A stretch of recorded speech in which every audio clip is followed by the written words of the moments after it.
દ્વારકા જિલ્લામાં સૌની યોજના હેઠળ નર્મદાનું પાણી પહોંચતા ખેડૂતોમાં ખુશીનો માહોલ જોવા મળી રહ્યો છે। ખંભાળિયા અને કલ્યાણપુર તાલુકાના 15થી વધુ ગામોમાં નદી, નાળા અને ચેકડેમોમાં પાણી પહોંચતા કૃષિ માટે મોટી રાહત ઊભી થઈ છે। ધારાસભ્ય મુળુભાઈ બેરા તેમજ સ્થાનિક આગેવાનો દ્વારા સિંચાઈ વિભાગ સમક્ષ કરવામાં આવેલી રજૂઆત બાદ જળસિંચન વિભાગ દ્વારા પાણી છોડવાની પ્રક્રિયા ઝડપી ગતિએ પૂર્ણ કરવામાં આવી હતી।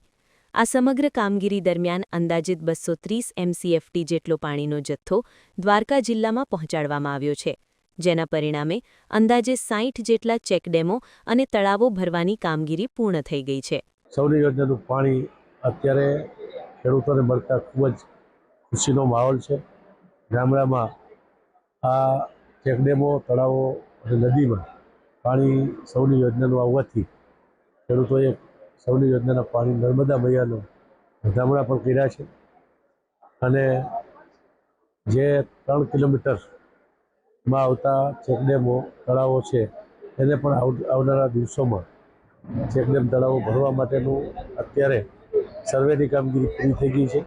આવનારા દિવસોમાં જે 3 કિલોમીટરની મર્યાદામાં અત્યારે જે ચેકડેમ, તળાવ કે નદી આવશે એમાં પણ આ સૌની યોજનાનું પાણી આગામી દિવસોમાં ભરવાનું છે। સરકારશ્રીએ જે સૌની યોજના જે પાણી હેઠળ જે છોડી રહી છે તે ખૂબ સારી છે અને હાલ અમે ઉનાળામાં અત્યારે પાણીની સખત જરૂર હોય તો અમે બધી રીતના પાક લઈ શકશું।